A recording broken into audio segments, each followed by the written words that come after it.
Back now to our breaking news. Former Illinois Governor George Ryan died today at the age of 91.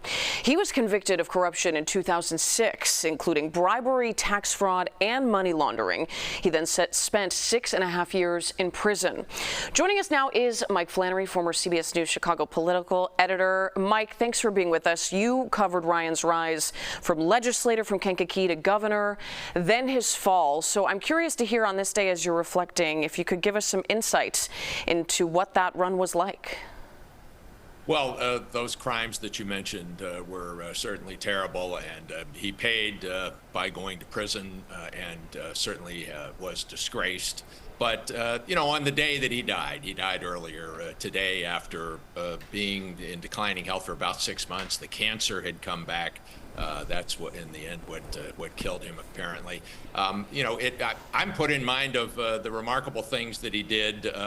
As governor, he passed an infrastructure program called Illinois First, multi-billion-dollar projects in the suburbs, downstate, in the city.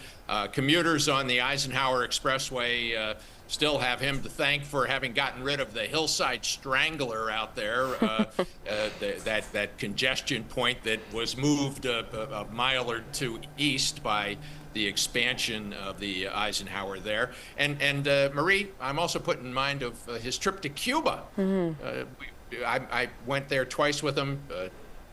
We ended up spending 2.5 hours with Fidel Castro, who wouldn't shut up. My camera guy ran out of videotape. Wow. Major moments. And Mike, I want to talk about another one, because you can't talk about George Ryan without speaking on his role in halting executions in Illinois. This was such a strong conviction of his. Well, it was. He had overseen an execution. It was, he described later, heart-rending, as he was, of course, the last bulwark against. He could have blocked that execution, chose not to, but he never authorized another one. And after a series of exposés showed mistaken convictions, he emptied Illinois' death row. Of course, it was former Governor Pat Quinn who ended up signing the repeal of Illinois' death penalty.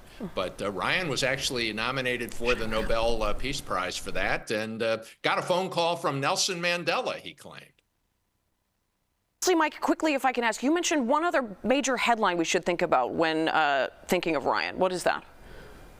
Well, you know, it was that the first thing that put him on the front page of the New York Times and the national news media was that when he was Speaker of the Illinois House, he made a series of parliamentary rulings that in effect meant that supporters needed more votes to approve the Equal Rights Amendment. It ultimately failed in the Illinois House, and it failed here in Illinois, and that was a key reason that it failed nationally. He played a pivotal role in blocking the Equal Rights Amendment. Mike Flannery, thank you for your reflections today. We always appreciate hearing your perspective, and thanks for your time. You bet.